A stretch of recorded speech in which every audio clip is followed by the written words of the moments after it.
Юваль Ной Хараридің Homo sapiens адамзаттың қысқаша тарихы атты кітабында адамзат тарихының ең маңызды кезеңдері баяндалады. Бұл бейнежазбада сол еңбектің негізгі идеялары қызықты форматта шолып, 70 мың жыл бұрынғы когнитивтік революциядан бастап қазіргі ғылыми-технологиялық дәуірге дейінгі адамзат дамуының белестері сөз болады. Бейнебаянда Homo sapiens түрінің эволюциясы, аграрлық төңкерістің әсері, мифтер мен мәдениеттің қоғамдағы рөлі, ақшаның және діннің адамдарды біріктірудегі қызметі, империялардың өрлеуі мен ықпалы, сондай-ақ капитализм мен қазіргі заманғы өзгерістер тақырыптары қамтылады. Адамзат қалай осыншама үстем тіршілік иесіне айналды? Мыңдаған жыл бұрын біздің ата-бабаларымыз табиғаттағы қарапайым жануарлардың бірі еді. Бүгінде Homo sapiens бүкіл жер шарын бағындырған күйге жетті. Израильдік тарихшы Юваль Ной Харари өзінің әйгілі «Сапиенс» кітабында адамзаттың осы таңғажайып сапарын 4 төңкеріс арқылы әңгімелейді. Олар шамамен 70 мың жыл бұрын орын алған когнитивтік революция, 12 мың жыл бұрынғы аграрлық революция, адамзатты біріктірген ортақ тәртіп пен жүйелердің пайда болуы және соңғы 500 жылдағы ғылыми революция. Осы тарихи төңкерістердің әрқайсысы адам баласының өмір салтын түбегейлі өзгертіп, біздің бүгінгі дәрежемізге жеткізді. Хараридің пайымдауынша, дәл осындай ортақ қиялға сену қабілеті адамдарға ғаламшардың қожасына айналуға жол ашты. Ендеше адамзаттың эволюция жолындағы басты белестеріне бірге үңілейік. Когнитивтік революция, қиял күші және тіл. Адамзат тарихындағы бірінші үлкен бетбұрыс когнитивтік революция. Шамамен 70 мың жыл бұрын Homo sapiens ерекше ойлау қабілетін меңгеріп, жаңа тіл мен қиял күші пайда болды. Бұған дейін жер бетінде қатар өмір сүрген бірнеше адам түрлері, неандерталь, эректус, тағы басқа болса да, дәл сапиенс ғана ақпарат алмасуының ерекше тәсілдерін игерді. Біздің тіліміз тек күнделікті заттар мен құбылыстарды ғана емес, ешқашан көзбен көрмеген нәрселерді сипаттай алатын еді. Мысалы, рухтар, құдайлар, аңыздар немесе тайпаға ортақ ережелер туралы әңгімелей алдық. Мұндай көрінбейтін ұғымдар мен мифтер туралы әңгімелесу арқылы адамдар үлкен топтар тиімді ынтымақтастық құру мүмкіндігіне ие болды. Егер басқа жануарлар тек шағын топпен, мысалы макака маймылдары 50, адам тәрізді маймылдар 150, жеке таныс дарақтар шегінде ғана әрекеттесе алса, Homo sapiens мыңдаған бейтаныс адаммен бірлесіп жұмыс істей алды. Ойлап көріңіз, миллиондаған адамды бір мақсатқа жұмылдыру үшін не қажет? Әскери жорық, ұлан-ғайыр қала тұрғызу, немесе бүкіл қоғамды басқару үшін адамдар ортақ сенім мен әңгімені бөлісуі тиіс. Когнитивтік революцияның ең басты жетістігі бізге сондай ортақ әңгімелерді ойдан шығарып, оларға сеніп, бірге әрекет ету қабілетін беруі. Ғалымдар мұны әлеуметтік қиял немесе ойдан шығарылған шындық деп атайды. Әңгіме жалғандықта емес, егер барша қоғам сенсе, ол ұжымдық шындық күшіне енеді. Мысалы, ежелгі мифтер, тотемдік ата-бабалар рухы немесе бүгінгі адам құқықтары, бұлардың бәрі көзге көрінбейтін түсініктер, бірақ миллиондардың санасында нақты маңызға ие. Когнитивтік революция адамзатқа осындай икемді әлеуметтік ұйым құрып, күрделі мәдениет қалыптастырудың жолын ашты. Бұл кезеңде адамдар шағын топты артта қалдырып, ірі қауымдастықтар құра бастады. Нәтижесінде Homo sapiens өзге адам түрлерін ығыстырып, планетаның түкпір-түкпіріне тарала алды. Сонымен когнитивтік серпілістен соң біздің ата-бабаларымыз Африка мен Еуразияны, тіпті Аустралия мен Америка құрлықтарында меңгере бастады. Аңшылар мен терімшілер бүкіл әлемге жайылып, әртүрлі тайпалық мәдениеттер пайда болды. Бірақ келесі үлкен төңкеріс адамзат тіршілігін мүлде жаңа арнаға бұрды. Бұл аграрлық революция еді. Аграрлық революция, егіншілік жетістік пе, алдау ма? Шамамен біздің заманымызға дейінгі 10 мыңыншы жылдары адамдардың бір бөлігі бірте-бірте жер өңдеуге және мал бағуға көшті. Бұл аграрлық революция немесе неолиттік төңкеріс деп аталады. Аңшылық және терімшілік өмір салтымен салыстырғанда, егіншілік көп азық өндіруге мүмкіндік берді. Әуелде бұл үлкен прогресс сияқты көрінді. Артық азық-түлік қорын жинау, халық санының көбеюі, алғашқы қалалар мен өркениеттердің пайда болуы, мұның бәрі аграрлық төңкерістің жемісі еді. Алайда Юваль Харари бұл өзгерісті сын тұрғысынан қарастырады. Ол ауыл шаруашылық революциясын тарихтағы ең үлкен алдау деп атап, алғашқы диқаншылар аңшы терімшілерге қарағанда көп жұмыс істеп, есесіне нашар тамақтанғанын айтады. Расында да археологтардың зерттеулері егіншілікке көшкеннен кейін адамның бойы аласарып, денсаулығы нашарлағанын көрсетеді. Себебі бір сарынды астық рационы, жұқпалы аурулардың таралуы, тығыз қоныстанғандағы тазалық проблемалары туындады. Егіншілік адамға мол өнім мен үлкен қауымдастықтар сыйлағанымен, қатардағы адамның өмірін жеңілдетпеді. Егіншілік кімге пайда келді? Харари шамалы қалжыңдап, бидай адамзатты қолға үйретті дейді. Шынында да бидай, күріш, жүгері сияқты дақылдар бүкіл әлемге таралып, өз эволюциялық табысына жетті. Ал адамдар сол үшін таңнан кешке дейін бел жазбай еңбек етті. Жер жыртып егіс егу адам денесі үйренбеген ауыр жұмыс еді. Осы еңбектің салдарынан омыртқа жотасы, буындар сырқырауы сияқты кеселдер көбейді. Адамдар еркін көшіп қонған тіршіліктен айырылып, бір жерге тұрақтап, ауылдарға бекіді. Харари әсірелеп айтқан тарихтағы ең үлкен алдау сөзінің астарында егіншіліктің жақсылығы мен қиындығын салыстыра көрсеткені. Әрине, аграрлық революцияның арқасында өркениет дамыды, жазу пайда болды, еңбек бөлінісі шыңдалды, мемлекеттер құрыла бастады. Бірақ бұл прогресс үлкен еңбекті талап етті. Қарапайым шаруа үшін тынымсыз еңбек пен қосымша жауапкершілік пайда болды. Дегенмен, аграрлық қоғамның қалыптасуы адамзаттың ұжымдық қуатын жаңа деңгейге көтерді. Өнім артқан сайын халық саны еселеп өсті. Көптеген ауылдар мен қалалар бірігіп, алғашқы патшалықтар мен мемлекеттер пайда болды. Бірақ миллиондаған адамды бір қоғамға біріктіру үшін тек астық пен күш жеткіліксіз еді. Оларға ортақ тәртіп пен сенім жүйелері қажет болды. Енді біз адамзаттың бірігуіне жол ашқан құбылыстарға тоқталамыз. Мифтер мен мәдениеттің рөлі, ортақ тәртіптің пайда болуы. Аграрлық дәуірде халық көбейіп, қоғам күрделенген сайын адамдарға өздерін біріктіруші идеялар керек болды. Бір ауылдың тұрғындары бір-бірін табиғи жолмен тануы мүмкін. Ал мыңдаған, миллиондаған адамды не байланыстыра алады? Хараридің жауабы – мифтер мен мәдениеттегі ортақ әңгімелер. Адамдар құрастырған әлеуметтік мифтер, яғни барша мойындаған ережелер мен ұғымдар үлкен топтардың бірігіп үйлесімді өмір сүруін қамтамасыз етті. Мысалы, меншік құқығы деген көзге көрінбейтін түсінік болмаса, бейтаныс адамдар сауда жасай алмас еді. Заңдар мен әділет ұғымы болмаса, үлкен қоғамда тұрақтылық сақтау қиын. Мыңдаған жылдар бұрын өмір сүрген мысырлықтар Перғауын Құдайдың ұлы дегенге сенгендіктен, оның әміріне бағынып, пирамидалар тұрғызды. Ежелгі қытайлықтар аспан астындағы император бүкіл дүниенің жарылқаушысы деп білгендіктен орталық билікке мойынсұнды. Осылайша адамның көзге көрінбейтін тәртіпке бағынуы, мейлі ол тотемдік рух болсын, құдайлар болсын, немесе жай дәстүр ережелері болсын, үлкен империяларды құрудың алғышарты болды. Мәдениет дегеніміз іс жүзінде осындай ортақ мифтер мен сенімдердің жиынтығы. Харари, адамдар ерте заманнан бері екі шындықта өмір сүріп келеді. Бірі физикалық шындық, екіншісі өздері ойдан шығарған ортақ қиялдың шындығы дейді.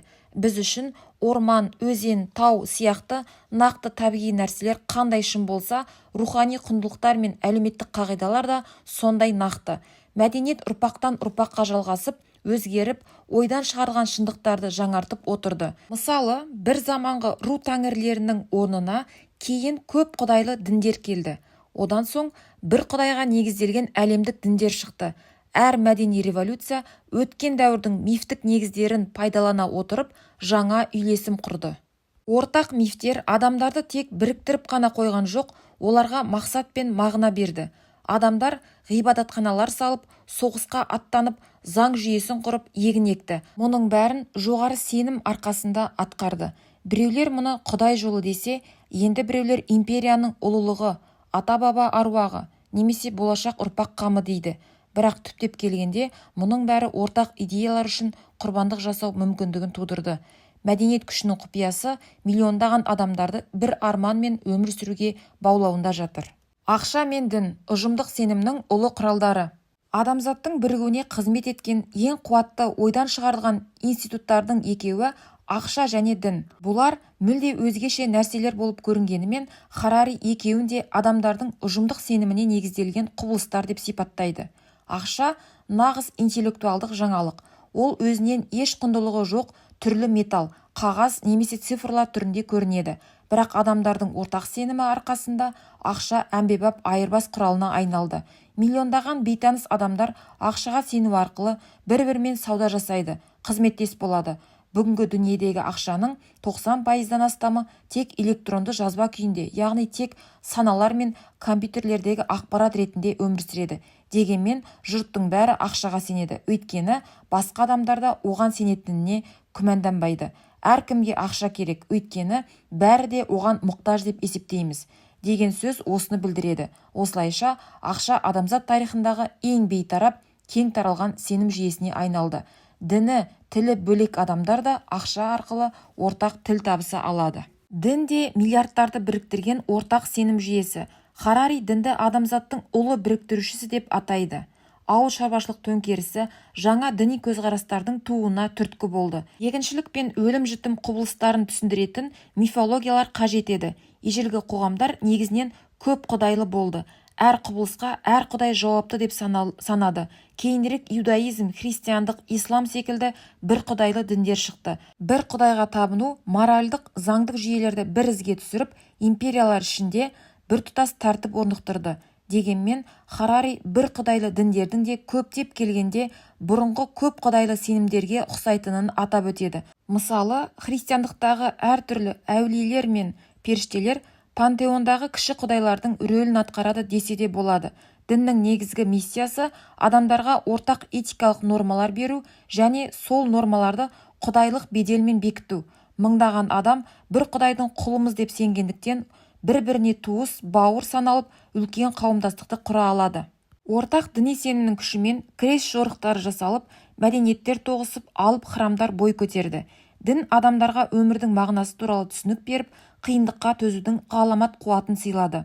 Егер Құдай әділ болса, неге жамандық бар деген сияқты мәңгі сұрақтар туындаған сайын, дін оған жауап іздеп қоғамды біріктіру қызметін жалғастырып келеді. Буддизм сияқты кей діндер бақыт пен азаптың түп себептерін түсіндіріп, жеке адамның ішкі дүниесіне үңілуді үйретсе, христиандық пен ислам сынды діндер бүкіл қоғамға ортақ құндылықтар дарытты.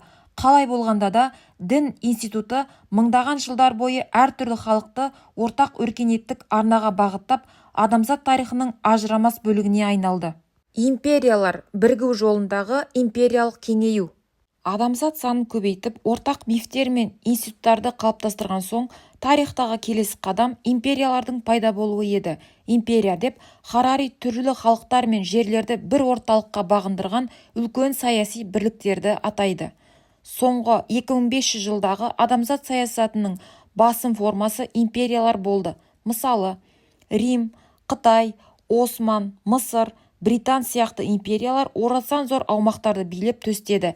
Әдетте империялар қарудың күшімен құрылды, бірақ олар тек зорлықпен ұсталып тұрмады. Ортақ идеялар империяны ұзақ өмірлі етті.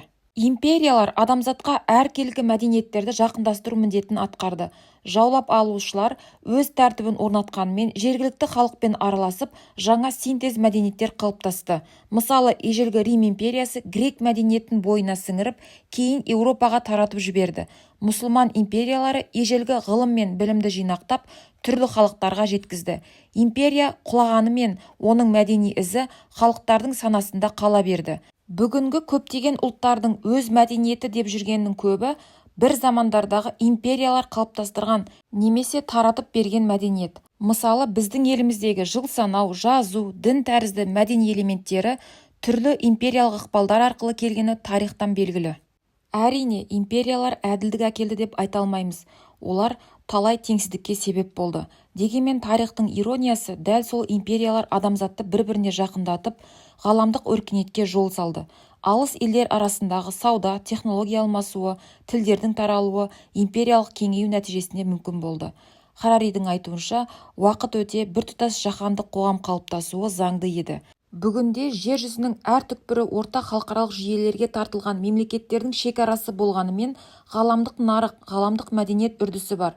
Барлық адамзатқа ортақ адам құқықтары, ғылым, тіпті ортақ қауіптер, ядролық соғыс қатері, климат өзгерісі пайда болды. Осылайша, ежелгі империялардың соқпағымен тарих ғаламдық бірлікке бет алды деуге болады.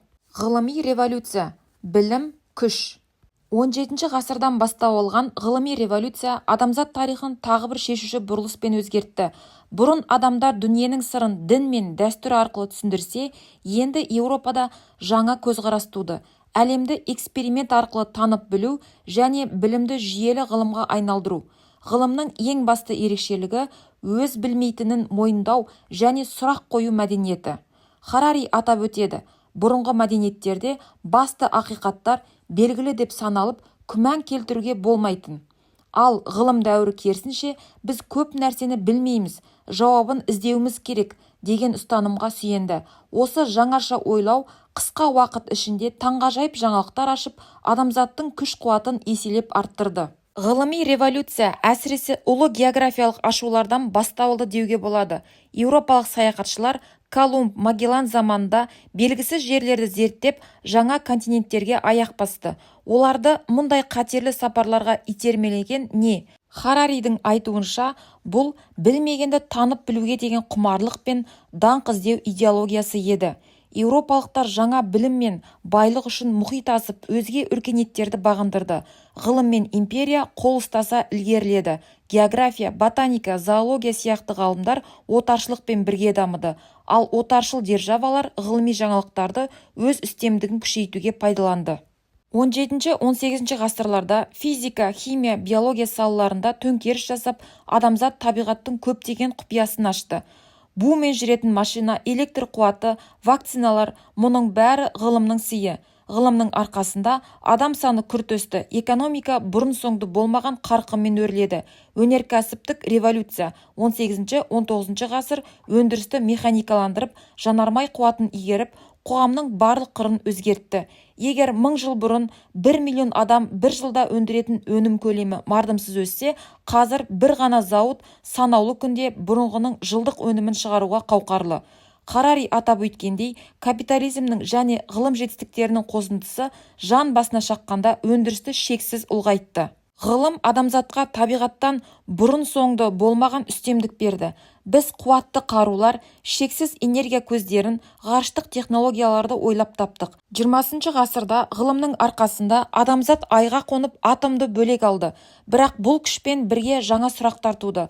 Бұл білімді қалай пайдаланамыз? Атом бомбасы сияқты жаңалықтар игілікке де, қасіретке де жарауы мүмкін. Сол себепті ғылым әрдайым этикамен және идеологиямен астасып жүрді.